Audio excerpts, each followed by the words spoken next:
Ngayong araw na uuwi sila amo galing Macau.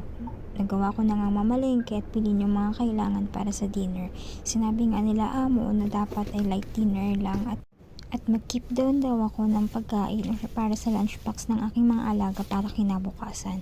Ayan na nga at inilalabas ko na nga yung mga kailangan para mamayang dinner. Konti lang naman itong mga pinamili ko para sa araw lang na ito.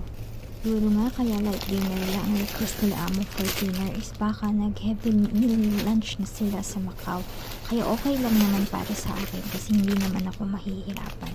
So yan na nga, inilalabas ko na nga yung mga kailangan ko para mamaya. Bumili din naman ako ng panlinis sa pinggan at wala na kasi ako.